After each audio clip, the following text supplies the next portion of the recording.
যুক্তরাষ্ট্র বাংলাদেশ সম্পর্ক নিয়ে নতুন একটি গুরুত্বপূর্ণ আপডেট সামনে এসেছে, যা ইতিমধ্যেই দেশ বিদেশে ব্যাপক আলোচনার সৃষ্টি করেছে। সাম্প্রতিক সময়ে ভিসা নীতি, ইমিগ্রেশন প্রসেস এবং কিছু কূটনৈতিক সিদ্ধান্ত ঘিরে দুই দেশের সম্পর্ক নিয়ে নানা ধরনের আলোচনা শোনা যাচ্ছে। যদিও এখনও পর্যন্ত কোনো চূড়ান্ত বা আনুষ্ঠানিক ঘোষণা আসেনি, তবে বিভিন্ন আন্তর্জাতিক ও স্থানীয় সূত্রে কিছু পরিবর্তনের ইঙ্গিত পাওয়া যাচ্ছে। বিশেষ করে যারা স্টুডেন্ট ভিসা, ওয়ার্ক পারমিট বা ট্যুরিস্ট ভিসার মাধ্যমে যুক্তরাষ্ট্রে যেতে আগ্রহী, তাদের মধ্যে কিছুটা উদ্বেগ ও অনিশ্চয়তা তৈরি হয়েছে। অনেকেই সামাজিক মাধ্যমে প্রশ্ন করছেন, এই পরিবর্তন কি সাময়িক, নাকি ভবিষ্যতের কোনো বড় নীতিগত পরিবর্তনের শুরু? বিশ্লেষকদের মতে, আন্তর্জাতিক সম্পর্ক সবসময়ই একটি পরিবর্তনশীল বিষয়।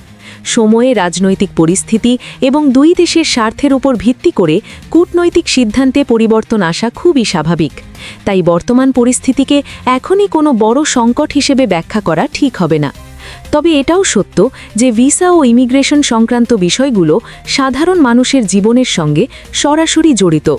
বিশেষ করে যারা বিদেশে পড়াশুনো বা কাজের পরিকল্পনা করছেন, তাদের জন্য যে কোনো ছোট পরিবর্তনও বড় প্রভাব ফেলতে পারে। এদিকে এখনও পর্যন্ত বাংলাদেশ বা যুক্তরাষ্ট্রের কোনো সরকারি পর্যায়ে থেকে বিস্তারিত কোনো আনুষ্ঠানিক ব্যাখ্যা পাওয়া যায়নি। তবে কূটনৈতিক পর্যায়ে আলোচনা বা যোগাযোগ চলমান থাকতে পারে বলে আন্তর্জাতিক পর্যবেক্ষকরা ধারণা করছেন। অন্যদিকে সাধারণ মানুষ এখন অপেক্ষা করছে পরবর্তী আপডেটের জন্য, কারণ এই সম্পর্কের ভবিষ্যৎ দিক নির্ধারণ করবে অনেকের পড়াশুনো, ক্যারিয়ার এবং ভিসা পরিকল্পনা। বিশেষজ্ঞরা বলছেন, এই ধরনের পরিস্থিতিতে গুজব বা অতিরঞ্জিত তথ্যের উপর নির্ভর না করে অফিসিয়াল সোর্স থেকে তথ্য নেওয়া সবচেয়ে গুরুত্বপূর্ণ। আমরা বিষয়টি নিবিড়ভাবে পর্যবেক্ষণ করছি এবং যে কোনো নতুন ও গুরুত্বপূর্ণ আপডেট আপনাদের কাছে দ্রুত পৌঁছে দেওয়া হবে। সাথে থাকুন, কারণ সামনে আসতে পারে আরও গুরুত্বপূর্ণ আন্তর্জাতিক খবর এবং আপডেট।